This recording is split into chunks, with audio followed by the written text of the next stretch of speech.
바울 서신서에 보시면 이제 많은 사람들이 이름을 거론하고 있습니다. 근데 오늘 본문에 보면 말씀해 보면 에바브라라고 하는 사람을 소개하고 있습니다. 그 에바브라가 어떤 사람이냐 하면요, 바울을 통해서 하나님의 말씀을 듣고 복음을 듣고 예수를 믿게 됩니다. 그리고 자기 고향으로 가서 교회를 세운 것이 골로새 교회입니다. 이 골로새 교회는 바울이 세운 교회가 아니라 에바브라가 세운 교회였습니다. 거기에서 이제 성도들도 양육하고 그리 하다가 어떻게 로마 감옥에 들어갔는지 성경에 기록되어 있지는 않지만 바울이 로마 감옥에 갇혀 있을 때 같이 거기에서 옥살이를 했던 것을 보게 됩니다. 그래서 빌레몬서 1장 23절에 보면은 그리스도 예수 안에서 나와 함께 갇힌 받은 에바브라가 그렇게 말씀을 하고 있습니다. 그러니까는 이 바울과 에바브라는 감옥에 들어가기 전까지 어떤 교제가 있었는지는 모르지만 바울이 둘 다 교회의 감옥에 있으면서 이제 에바브라가 어떤 사람인가 그리고 골로새 교회가 어떤 교회인지를 듣게 됩니다.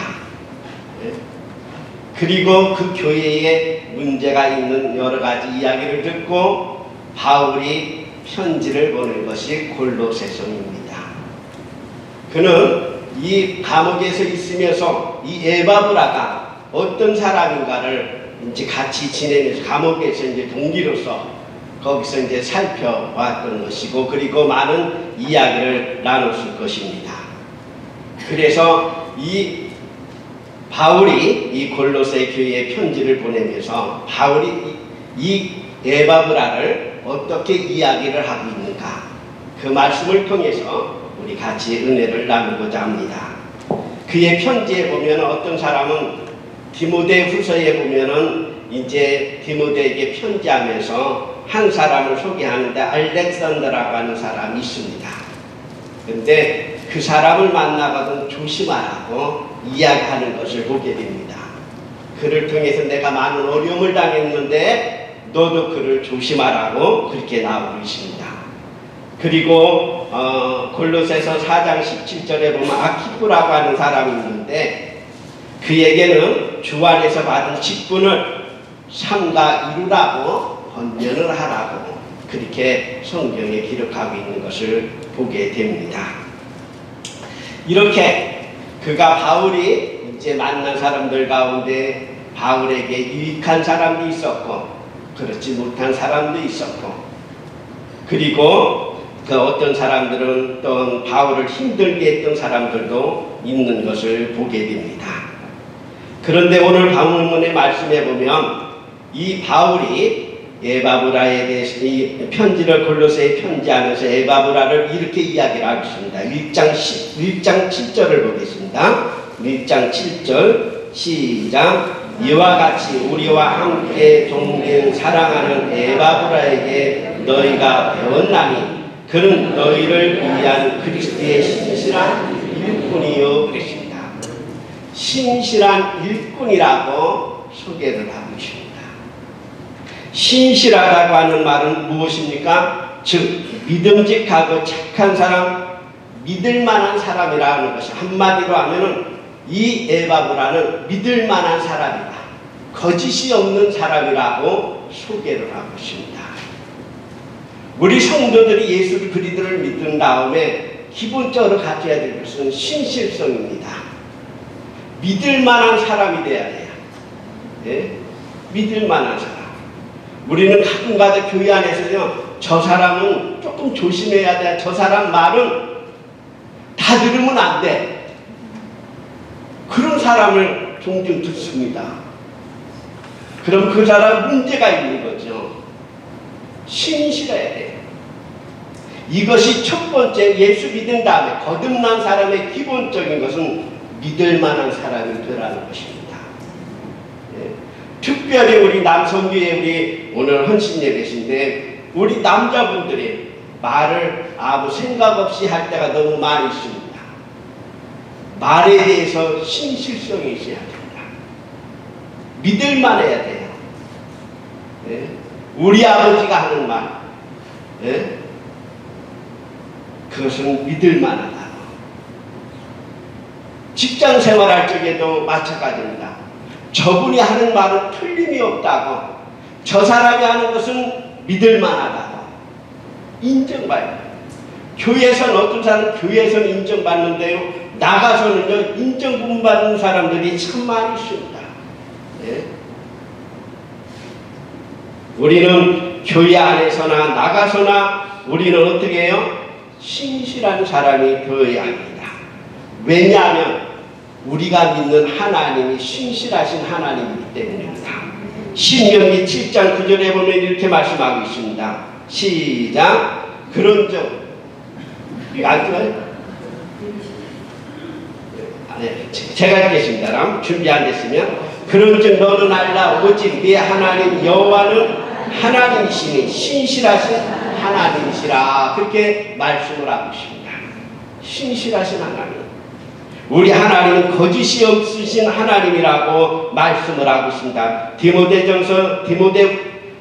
디도서 1장 2절에 보면은 영생의 소망을 위함이라. 이 영생은 거짓이 없으신 하나님이 영원전부터 약속하신 것이라. 예. 하나님이 신실하지 않는 하나님이라면요, 우리 믿을 수가 없잖아요. 우리의 구원을 어떻게 확신합니까? 예? 영생의 소망을 위함이라. 이 영생은 거짓이 없으신 하나님이 영원전부터 약속하신 것이라고. 그의 약속은 틀림이 없는 거예요. 왜? 신실하신 하나님이기 때문입니다. 디모데전서에 보면요, 거기에 보면 교회의 일꾼들을 세우는 일에 대해서 나옵니다. 그 자격에 대해서 나와요. 거기에서 보면은 3장 7절을 한번 보겠습니다. 디모데전서 3장 7절 시작. 또한 위인에게서도 선한 증거를 얻은 자라야 할지니 비방과 마귀의 올매에 빠질까 염려함이라. 그렇습니다. 이 말을 다시 말하면요, 감독 또는 교회 밖의 사람들로부터 좋은 평판을 받는 사람이어야 된다는 것입니다. 그러니까 교회의 직분을 세울 적에는 교회에서도 인정받을 뿐들 아니라 그가 생활하고 있는 사람들로부터도 우리가 점검을 해봐야 돼요. 자신을. 예. 믿지 않는 사람, 외인에게로부터 좋은 평판을 받는 사람을 교회의 일꾼으로 세우라고 성경은 말씀하고 있습니다. 예. 이것이 우리 성도가 가져야 할 첫 번째 자세인 것입니다. 예. 그러므로 우리 믿음의 성도들은요, 반드시 신실한 성도가 돼야 됩니다. 작년에 제가 여기 천안에 사는 친구를 한번 만났습니다. 믿지 않는 친구예요. 그런데 그 친구가요, 예수 믿는다고 돈을 빌려달라서, 예수 믿는 사람이니까 돈을 빌려줬습니다. 그런데 때가 됐는데 안 갚는 거예요. 몇 번을 부축을 해도 안 갚는 거예요. 나중에는 복대를 하라고 하더래요. 너는 복대를 하든 난 내 복대를 하겠다. 찾으라고. 가가지고. 그랬더니 당장 그러더래요. 전도하려고 뭐 친구를 만났는데 그럼 어떻게 얘기를 해? 그렇게 그런 얘기를 하니? 저는 대전에 살고 있습니다. 근데 그 법동과 그 석촌동 가까운데 큰 교회예요. 거기에서 보니까는요, 송정동 장로교회인데 거기에 보면은 캠페인을 하고 있어요. 그 캠페인 내용이 뭔지 아세요? 나부터 정직하자 하는 거예요. 여러분, 교회에서 저런 운동을 한다는 게 너무 이상했어요. 저는 당연해야 하잖아요. 교회가 정직하지 않으면 어디서 정직해야 됩니까? 네? 시편은 시편 25편 8절에 보면요, 하나님은 여호와는 선하시고 정직하시다 그랬어요. 우리 예수 믿는 사람의 기본이 정직해야 되잖아요. 신실해야 되잖아요. 거짓이 없어야 하잖아요. 믿을 만해야 하잖아요. 제가 어렸을 적에는요, 그래도 예수 믿는 사람은요, 인정을 해줬어요. 정직하다. 여러분, 지금 나가서 어디 가갖고요, 나 예수 믿는 사람인데 돈 좀 차비 준다. 누가 빌려주겠어요, 요새? 예? 그런 시대에 우리가 살고, 왜 이렇게 됐느냐? 그 누구 탓할 것이 아닙니다. 세상 사람 탓할 것이 아니에요. 우리가 그동안에 신실한 성도가 못 되었다는 증거입니다. 예수 믿는 사람은 정직하다고 이것을 잃어버렸습니다. 우리는 이것을 회복해야 될 줄로 믿습니다. 우리 예전기에 나오는 우리 성도들, 그 교회 다니는 사람은 틀림없는 사람들이라고, 믿을 만한 사람들이라고, 거짓이 없는 사람들이라고. 저 교회 다니는 사람은 누구든 믿을 만한 사람, 인정할 만한 사람이라고 칭찬받아야 돼요. 그래가 정도가 됩니다. 네. 두 번째로는요, 우리 4장 12절을 한번 보겠습니다. 4장 12절 시작. 그리스도 예수의 종인 너희에게 온 에바브라가 너희에게 문안하느니라. 그가 항상 너희를 위하여 애써 기도하여 너희로 하나님의 모든 뜻 가운데서 완전하고 확신 있게 서기를 원하니. 13절 시작. 그가 너희와 자우리에게 있는 자들과 히에라블리에 있는 자들을 위하여 많이 수고한 것을 내가 증거하다. 이 내용이 무슨 내용입니까? 에바브라가 날마다 골로새 교회를 위해서 뭐 했다는 얘기예요? 기도했다는 얘기예요. 중보기도했다는 얘기예요. 감옥에 있지만, 멀리 떨어져 있지만, 갈 수는 없지만, 이 바울이 보니까요, 날마다 무엇을 위해서 기도하는데 골로새 교회를 위해서 중보기도한다는 것입니다. 네, 중보기도. 여기에 보면은 항상이라는 말과 애써라는 말이 나옵니다. 항상이라고 하는 것은 어떤 경우든 한결같이라는 것입니다. 변함없이 한결같이 매일 빠짐없이. 그리고 애써라고 하는 말은요, 여기에서 보면 씨름하다, 고통한다는 것을 가지고 있습니다. 에바브라가 애써 기도했다는 말은 당시의 골로새 교회의 당면한 문제들을 마치 한 판에 씨름하듯이, 전하듯이 그렇게 기도하고 있었다는 것입니다. 예? 항상 애써 기도하는 일은요, 결코 사랑 없이는 할 수 없는 거예요. 이 에바브라가 골로새 교회를 사랑하는, 그 성도들을 사랑하는 마음이 있기 때문에 날마다 한결같이 기도했다는 거예요. 중보기도했다는 것입니다. 네? 중보기도. 믿음이 없이는 이걸 할 수 없는 일이에요. 우리가 성도들이 예수 믿고 한 교회에 소속이 돼서 우리가 믿음 생활한다면 우리는 이 중보기도 생활을 반드시 해야 합니다. 반드시. 여러분, 교회의 주부에 이렇게 보면 이제 뭐 아픈 사람, 또 무슨 문제 있는 사람, 기도하는 사람들이 이렇게 명단을 올리는 것을 보게 됩니다. 그러면 그 명단을 가지고 여러분 개인 기도할 때 기도하십니까? 매일 기도하세요? 네, 많은 사람들이 잘합니다. 교회를 위해서도 하나님 예전 교회 우리 교회를 부흥시켜주고 두루뭉실 기도하죠. 근데 성도 한 사람 한 사람을 놓고 아픈 자들, 어려운 사람들, 힘든 사람의 그 사람들의 이름을 부르고 기도하는 사람은 내 자식이 아프면 그 자식을 위해서 얼마나 어떻게 힘써서 기도합니까? 우리는 중보기도 한다고 하지만요, 우리가 이렇게 에바브라와 같이 항상 한결같은 마음으로 애써 기도하는 사람은 많지 않다. 왜 우리가 이 중보기도 생활을 해야 되느냐? 우리 예수님이 지금도 하고 계시기 때문입니다.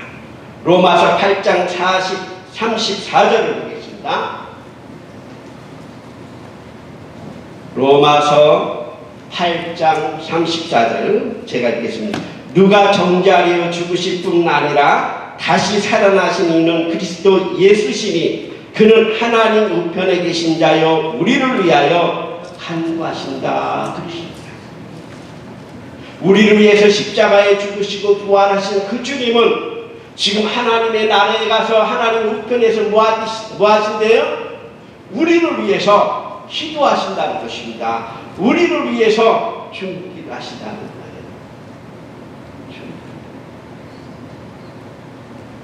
민수기에 보면 하나님이 모세를 통해서 제사장을 세웁니다. 그 제사장은 아론과 그의 자녀들을 세우게 돼요. 그 제사장들을 세운 다음에요, 하나님이 이렇게 말씀을 하고 있습니다. 민수기 6장 22절 보겠습니다. 민수기 6장 22절 시작.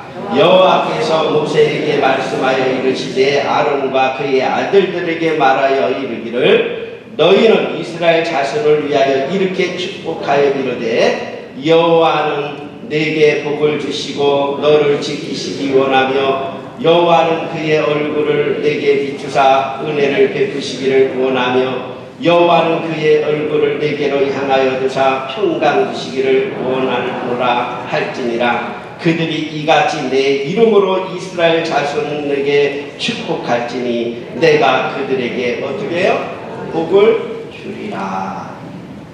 너희는 내가 너희들을 제사장으로 세웠는데 너희는 제사장인 이 직분을 가지고서 백성들을 위해서 날마다 그들을 위해 중보기도하라, 축복기도하라고 가르쳐주고 있습니다.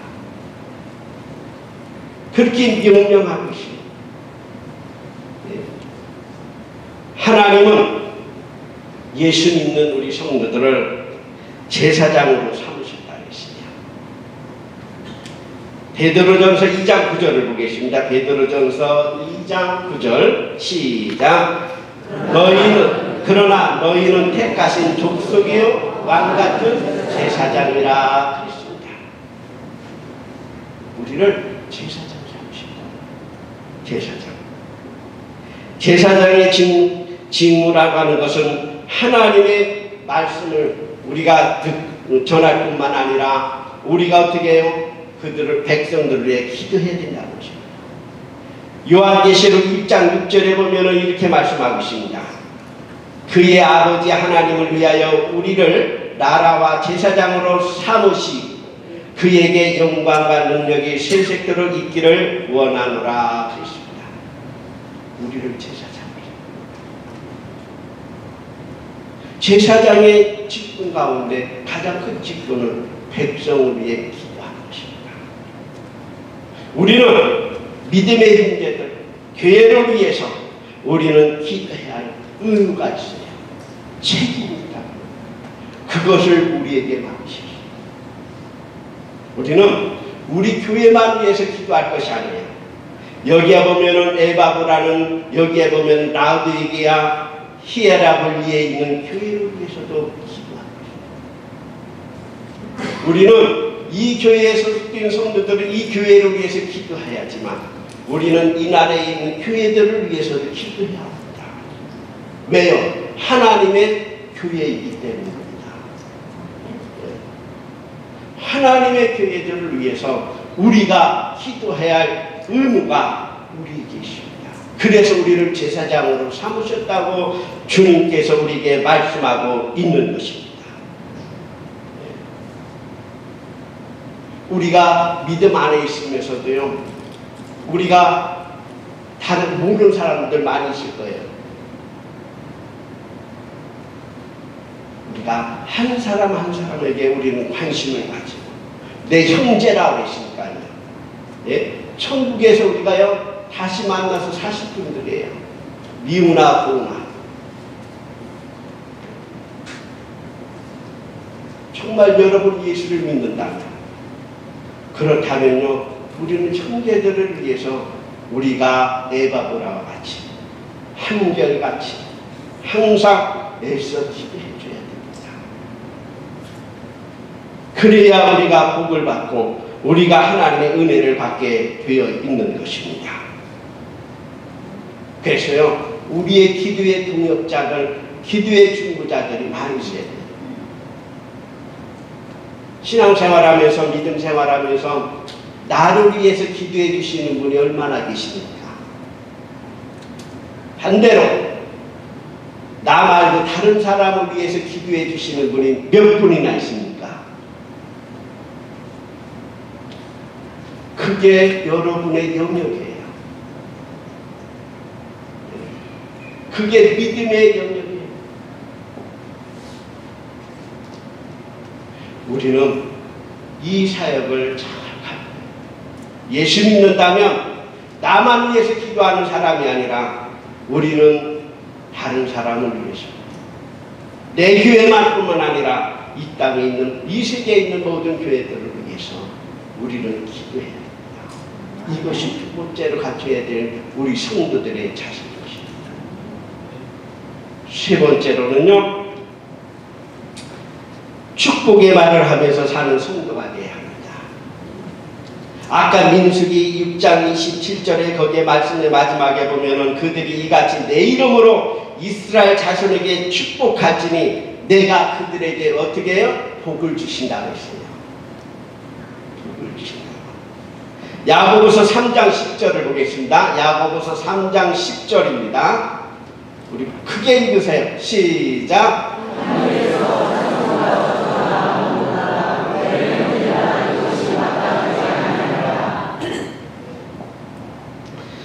여기에 보면 한 입에서 찬송과 저주가 나오는다. 내 형제들 이것이 마땅하지 않다는 것이에요.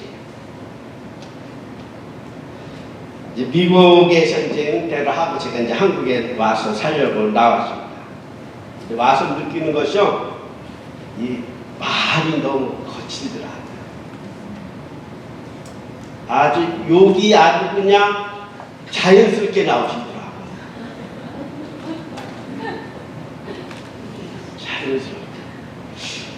욕 거기서 살 적에는 뭐 그렇게 뭐 사람들 많지 않은 지역이라니까 뭐 욕하는 소리를 영어로 욕하는 거 제가 잘 못 알아듣고 한국말로 욕하는 거 거의 못 듣고 살거든요. 와서 여기서 보니까요 너무 말이 좀 거칠다 하는 생각입니다. 그리고 또 한 가지 놀래켰던 것은요, 너무 정치화가 됐어요. 교회들이 아주 상대방은 죽여야 된다. 서로 그렇게 돼 있더라고요. 근데 우리 예수 믿는 사람들이 입에서 나오면 안 돼요. 우리는 야당도 여당도 아니고 우리는 누구 당해야 돼요? 예수님 당해야 돼요. 전라도 경남 이게 무슨 소용이 있어요? 우리 예수 그리스도를 믿는 사람이 이게 중심에 서야 되는데요. 왜 이렇게 이게 기울어져 있는지를 이게 너무 안타까웠어요. 그러니까요 나오는 입에서 나오는 것이 거칠더라고요. 로마서 12장 14절에 보면요, 너희를 박해하는 자를 축복하라, 축복하고 저주하지 말라고 했어요.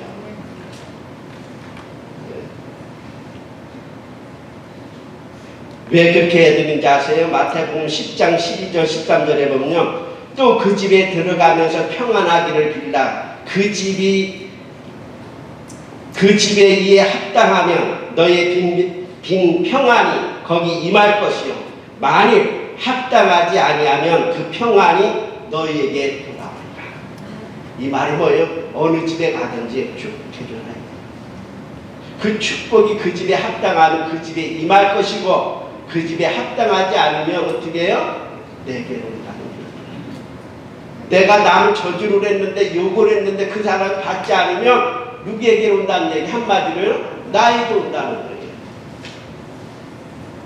그러니까 남을 저주하는 일은 내가 저주받는 일임을 여러분 기억하셔야 돼요.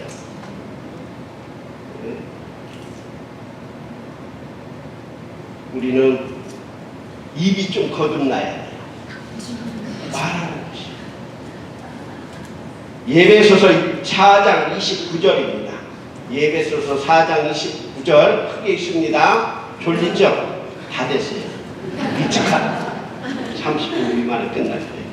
시작! 무릇 더러운 말은 너희의 입 밖에도 내지 말고 오직 덕을 쓰는데 쓰는 그런 대로 선한 말을 하여 듣는 자에게 은혜를 끼치라. 아멘. 예. 그래야 돼요. 오늘도 우리가 생활하면서요 덕이 되지 않는 말을 우리가 했으면 우리가 회개해야 돼요. 고쳐야 돼요.